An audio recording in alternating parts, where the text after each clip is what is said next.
My name is Christopher Peter. Welcome. The Super Bowl matchup is set. Let me begin by saying that I did not come anywhere close to picking the teams that we will see square off on February 9th in New Orleans. My NFC and Super Bowl winning pick of the San Francisco 49ers did not even make the playoffs.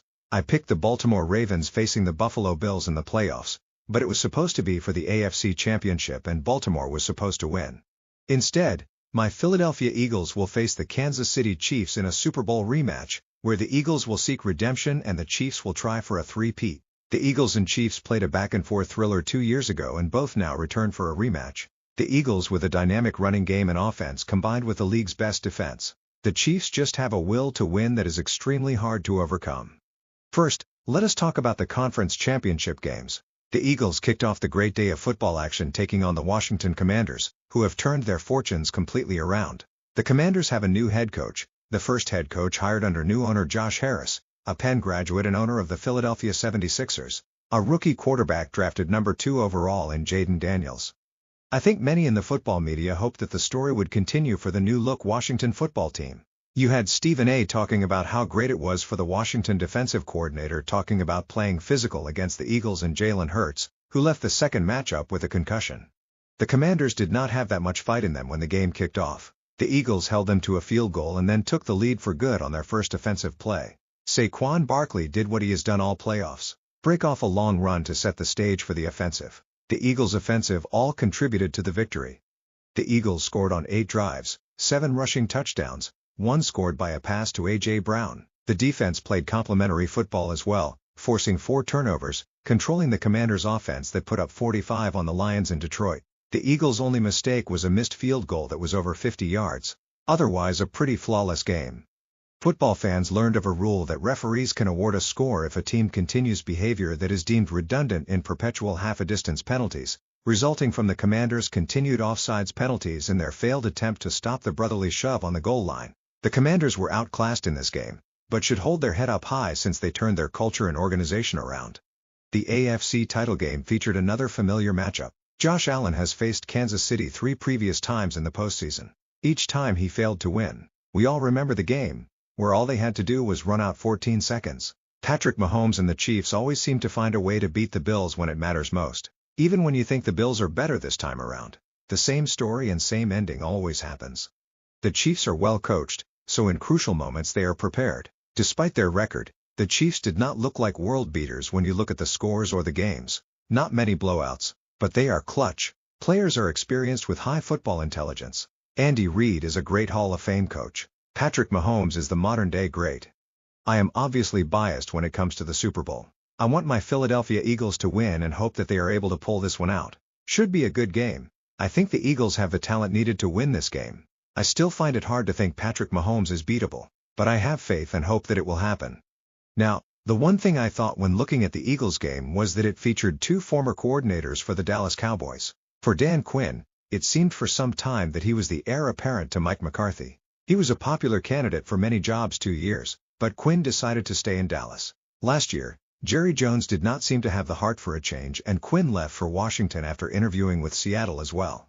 A year later, Jerry Jones allowed Mike McCarthy's contract to expire. Does not interview Ben Johnson, Aaron Glenn, the 2 premier candidates on the market. Was rumored to have interest in Deion Sanders, but settled on an offensive coordinator. No one was trying to even give an interview for any recent head coach vacancy in Brian Schottenheimer. Not a sexy pick for the Cowboys, but maybe an offensive coordinator that did not call plays can work. It has before and it is working in Philly right now. The difference is Nick Sirianni has the freedom to set the culture, the standards, and is comfortable in his own skin. Will Brian be afforded the freedom to shape the Cowboys who are led by an owner with a big personality and a roster with outspoken stars? From what I have seen, many Dallas fans are like Democrats who found out that Kamala Harris was replacing Joe Biden.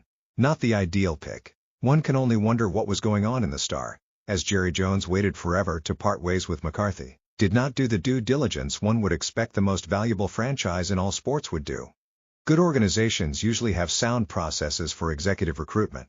Many organizations have succession plans or a path forward if they need to make a change at the top. Outside of sports, it is common for members of a company's board of directors to have a list of a few names that could fit the positions. Some teams have a list of potential candidates in the event they have to make the switch. The best hire to this point may be the Patriots bringing back a team legend in Mike Vrabel and offensive coordinator Josh McDaniel. Both know the culture, the fan base, and are prepared for what is expected of them. They have a young quarterback with potential. Seems like the natural fit after letting go of another former player who was just not ready for the position. The Bears landed the biggest name amongst first-time head coaches in former Detroit offensive coordinator Ben Johnson, who will pair with last April's top overall pick in Caleb Williams. Jayden Daniels is the Rookie of the Year on the offensive side, but Williams may have a higher upside if he can meet his vast potential under Johnson.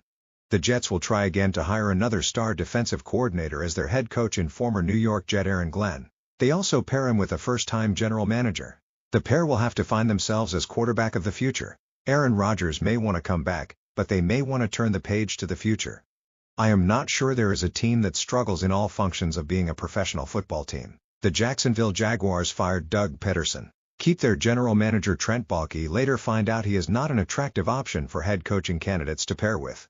Fire Baalke in order to hire Liam Cohen to be their head coach, who was in a verbal agreement to remain the offensive coordinator of the Bucs. An unnecessary messy start appears. The Raiders will turn to experience in the head coaching search by selecting Pete Carroll to once again become the oldest head coach in the league. The franchise needs some level of stability that they have not really had in quite some time.